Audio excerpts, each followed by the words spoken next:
Salut Sébastien et merci de nous accueillir ici au Fab de la Fontaine. Pour commencer, est-ce que tu pourrais te présenter pour ceux qui ne te connaissent pas encore? Je m'appelle Sébastien, j'ai 25 ans, je suis second au restaurant Les Fables de la Fontaine, à Paris, une étoile au guide Michelin, et je suis martiniquais. D'accord. Comment tu es tombé dans la gastronomie et qu'est-ce qui t'a donné envie de travailler dans ce domaine-là? Tout d'abord, j'ai été alors, dans le monde de la cuisine. Ce qui m'a amené, c'est que je suis d'un naturel gourmand. Donc à la base, j'ai commencé à m'intéresser à la cuisine depuis petit, mais je ne vais pas faire comme tous les grands chefs qui disent que c'est ma grand-mère, etc. Moi, je me suis vraiment intéressé tard à la cuisine, c'est-à-dire après mon bac, à partir de 18 ans. Quand j'ai eu mon bac, je me suis intéressé, j'ai vu les écoles qui pouvaient m'accepter. Et je suis parti à Lyon, j'étais en Martinique, donc j'ai fait mon bac en Martinique, un bac S. Je suis parti à Lyon faire l'Institut Paul Bocuse. Ici au numéro 20, juste derrière moi, il y a l'Institut Restaurant Paul Bocuse. Paul Bocuse, il est né à même pas 10 km d'ici et c'est une véritable légende de la gastronomie. Depuis 1965, il a 3 étoiles au guide Michelin et il a tout simplement été élu meilleur chef du siècle, rien que ça. J'ai appris là-bas pendant 3 ans. Et ensuite, comme c'est une grande école, ils nous ouvrent des portes et ils m'ont ouvert les portes de la gastronomie, du coup dans la cuisine, donc des étoilés. Et ça fait maintenant 4 ans que je travaille dans des restaurants étoilés à Paris. D'accord. Et ça fait combien de temps que tu es ici au Fab là? Ça fait 3 ans et demi que je suis au Fab de la Fontaine. Et alors donc tu disais que justement tu avais traversé 8000 km pour arriver en France pour commencer ta formation. Comment s'est passée ton arrivée? Pour tout vous dire, c'était un peu chaotique parce que moi, je viens d'une famille on vit beaucoup en famille là-bas. Enfin, en tout cas, c'est comme ça que je vis là-bas. Et j'arrive dans un univers où je suis tout seul dans un appartement. Je rentre dans un domaine que pas que je connais pas. Je m'étais intéressé à ce domaine par Internet. J'étais allé lire des choses, mais la restauration, j'avais pas vraiment fait de la restauration en Martinique, par exemple. Donc, je n'y connaissais pas grand-chose en tout cas. Et je rentre dans un milieu, dans un cadre qui est complètement différent du mien. Et c'est un peu bouleversant, voilà, faut s'accrocher. Il y a des moments qui sont très difficiles. T'as douté? Ouais. Forcément. J'avais 18 ans, je suis à Lyon, je connais personne. Je suis dans un appartement, il n'y a personne qui me parle. J'ai ma mère au téléphone qui a 8000 km, elle comprend pas mon environnement. J'arrive à l'école, c'est difficile. Les premières notes sont catastrophiques. Donc on se pose des questions. Est-ce que c'est vraiment ce métier-là? Est-ce que l'environnement me correspond? Forcément, on se pose des questions. Mais je pense que, comme je disais tout à l'heure, il ne faut rien lâcher. Quand on sait ce qu'on veut faire, il ne faut rien lâcher. Et justement, qu'est-ce qui t'a fait tenir et t'accrocher? Je pense que j'ai fait des belles rencontres aussi. Déjà, les gens avec qui j'étais avaient plutôt mon âge. Maintenant, on a rencontré Lyon. À l'Institut, il y a beaucoup de nationalités. Donc, on a rencontré des gens avec plusieurs cultures. Et cet ensemble a fait que je m'y retrouvais un petit peu chez chacun. Et donc, je me suis accroché à ça. Et puis, j'ai commencé aussi à découvrir mon métier. Donc, du coup, c'est ce qui me tenait aussi. C'est la passion qu'ils étaient en train de me transmettre. Donc ça m'a fait tenir. Alors quand on a préparé l'interview, tu comparais en fait la restauration au milieu militaire. Est-ce que tu peux nous dire pourquoi? C'est pas pour moi. De base, la restauration est connue pour être un milieu militaire dans le sens où déjà la hiérarchie c'est très important. Il y a un chef, il y a un second et puis après se décompose toute la brigade de la cuisine. Mais c'est vraiment des gens qui donnent des ordres et puis par la dureté du métier. On est dans un métier qui est physiquement difficile, où on fait beaucoup d'heures. On ne peut pas ne pas respecter son supérieur. Donc du coup, c'est vraiment militaire. C'est oui chef, à chaque fois qu'on répond c'est oui chef. L'environnement est militaire dans ce métier-là. Un commis n'a pas forcément la possibilité d'exprimer sa créativité et de faire preuve d'initiative. Alors qu'est-ce qui, pour toi, a fait la différence et qu'est-ce qui t'a permis de gravir les échelons? Je pense que c'est la volonté. Je pense que quand on est jeune comme ça, il faut montrer qu'on a envie plus que les autres pour arriver à gravir les échelons plus rapidement. Et je pense que c'est la volonté, la détermination et puis la passion et puis s'intéresser au métier aussi. Les jeunes qui viennent, ceux qui se démarquent, c'est qu'ils sont là d'une part à l'heure, qui sont propres sur eux, rasés, etc. etc. Et surtout que dans leur travail, on sente déjà qu'ils soient impliqués, dans le sens où ce qu'on leur demande de faire, il faut qu'ils le fassent bien, correctement, comme on leur a montré. Et puis aussi l'investissement qu'ils mettent, parce que c'est un métier qui prend beaucoup de temps, donc forcément on met un investissement là-dedans qui est énorme. Et plus le jeune mettra de l'investissement, plus nous, on aura envie de lui transmettre aussi. D'accord. Donc c'est ce qui pousse à gravir les échelons rapidement. C'est ce que, en tout cas, moi j'ai fait. Selon toi, en quoi la gastronomie est un art? Il y a eu des débats là-dessus, si c'était le 8e art, c'est ça? Ouais. Si c'était le 8e art. Bah oui, parce qu'à chaque fois quand le chef montre, elle arrive le matin en cuisine et elle montre ce qu'elle a envie de faire, qu'elle dresse une assiette, qu'elle dresse un plat, on part de zéro, d'une assiette vide, on est comme un peintre, on la peint, et il faut, elle arrive, elle pose des éléments, elle goûte des choses, elle assemble des goûts. Donc, pour moi, oui, après je rentre pas trop dans ces débats-là, mais pour moi ça peut être considéré comme un art. Alors la question que je me pose, c'est est-ce que tu ressens de la frustration à l'idée de réaliser une création éphémère? C'est sûr que c'est éphémère, c'est-à-dire qu'on dresse quelque chose qui sera consommé dans les 5 minutes après l'avoir dressé. Maintenant, la satisfaction, c'est nous on fait le plus beau métier du monde aussi, c'est donner à manger aux gens, ce que tout le monde peut faire, mais nous on a la casquette de professionnel. Pour nous, c'est un plaisir de le faire. Voilà, je pense que chaque cuisinier a en lui aussi le fait de pouvoir partager des goûts, des choses comme ça. Donc c'est éphémère certes, mais les clients qui viennent au restaurant, ils viennent passer un moment. Donc à la base, ils viennent passer un moment éphémère. Et justement, il faut que ce soit le meilleur possible pour qu'on puisse les fidéliser et qu'ils reviennent et qu'ils soient satisfaits. Et je suppose que c'est aussi être satisfait de partager, aussi de surprendre les clients avec ce que vous allez leur proposer.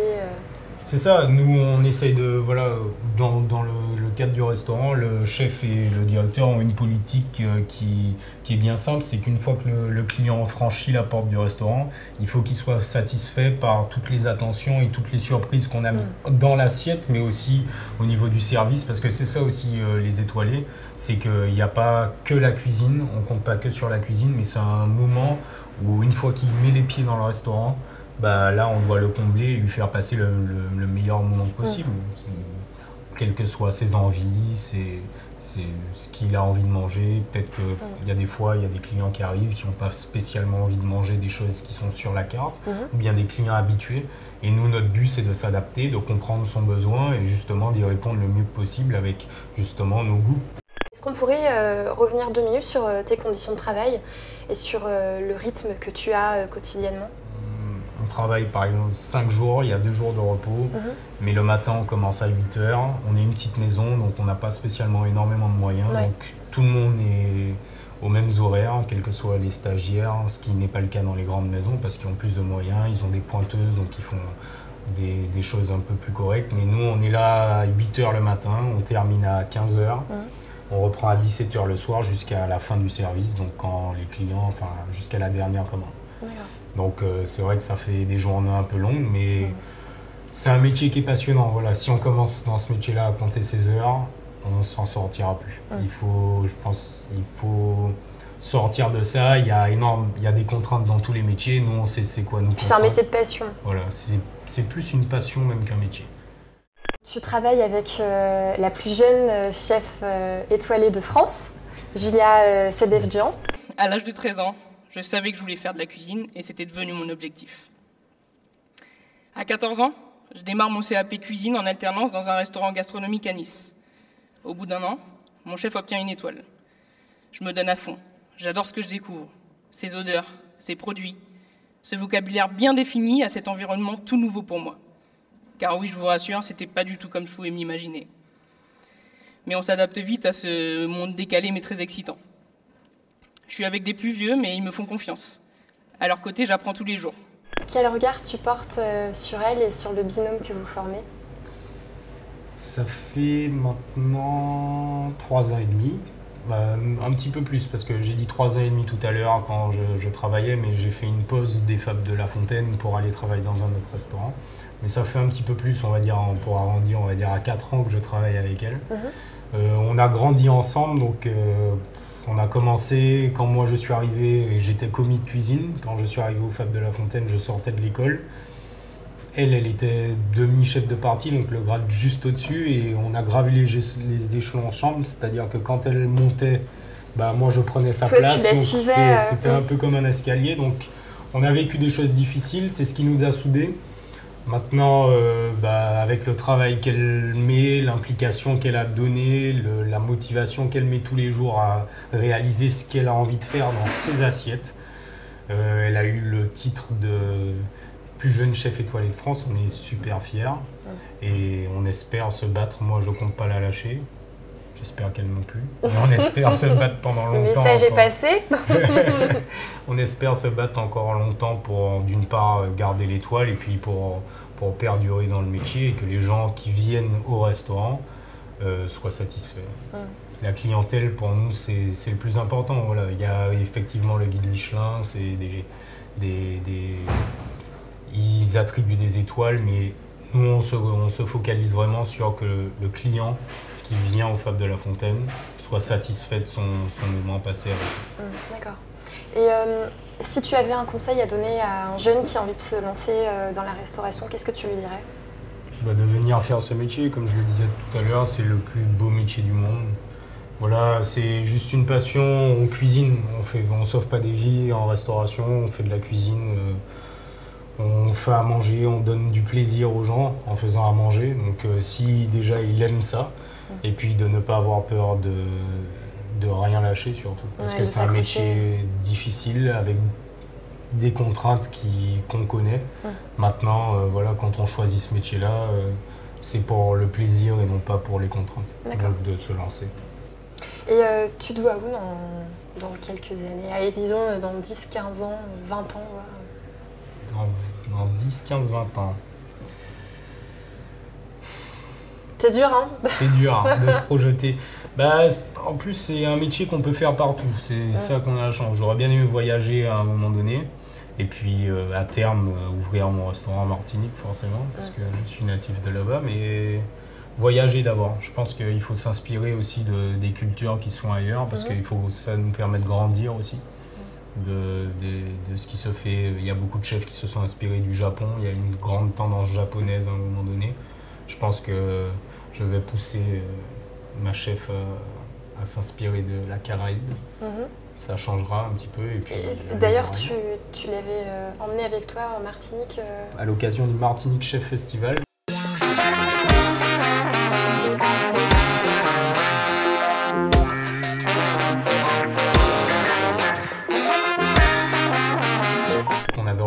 Avec l'association Taste of Martinique, qui était sur une semaine. Elle était partie avec moi. Elle est partie aussi en vacances parce qu'on a fermé le resto pour travaux. Mais on a déjà travaillé un petit peu là-bas, si on appelle ça du travail. Voilà, on était dans l'organisation d'un festival où elle a puisé aussi. Il y a, à la carte, ça se voit, enfin sur notre carte, ça se voit. Il y a des petites touches caribéennes. Et maintenant, on va essayer d'aller plus loin. On s'est arrêté au standard. Alors, donc tu es d'origine martiniquaise, mais tu nous expliquais que tu n'avais pas spécialement l'envie d'incorporer ta culture dans tes créations. Voilà, on me pose souvent la question pourquoi il n'y a pas. Est-ce que je mets pas une petite touche antillaise, comme il le dit souvent, une petite touche antillaise aux Fables de La Fontaine. Déjà d'une, c'est en partie, et c'est vrai que je décide, elle me laisse beaucoup de place dans ça, mais on décide ensemble, mais c'est en partie le chef qui crée la carte. De deux, j'ai fait 8000 km pour apprendre des choses, pour découvrir des produits, pour m'imprégner d'une part des techniques françaises, mais aussi des produits de tout ce qu'ils peuvent faire. Donc je ne me sens pas légitime quand j'apporte par exemple une patate douce. Et de trois, je trouve que Je suis pas écolo, mais je trouve que faire voyager des produits à 8000 km, ça n'a pas spécialement d'intérêt parce qu'ils n'ont plus le même goût. Enfin, moi, la banane, j'en ai déjà goûté ici. Je préfère la banane de chez moi, tout simplement, qui est cultivée sur place, qui mûrit sur place, elle ne mûrit pas dans des avions. Enfin, c'est tout un ensemble de choses qui font que je préfère consommer les produits sur place et non pas à des milliers de kilomètres. Donc il faut vraiment que ça soit dans le contexte, quoi. Voilà, il y a des gens qui le font, mais il n'y a pas réellement d'intérêt à ce qu'on fasse voyager des produits. Voilà, il y a suffisamment de produits en France pour les utiliser. C'est pas légitime d'importer une culture, sachant que c'est pas ce que je suis venu chercher en venant en France. D'accord. Où est-ce qu'on peut suivre ton actualité? À travers le chef, Julia Sénatjan. Tout ce qu'elle fait, je suis dans sa botte. Non, mais là, l'actualité, je suis vraiment pas... Les réseaux sociaux, c'est pas mon truc parce qu'on n'a pas le temps.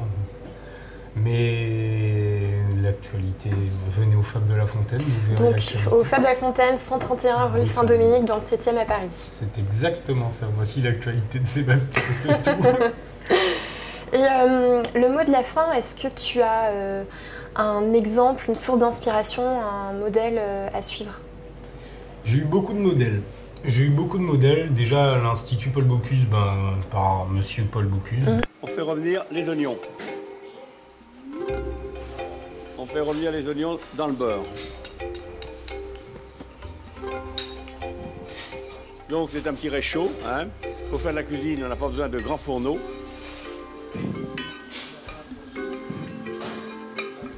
Alors donc les oignons, il ne faut pas qu'ils roussissent.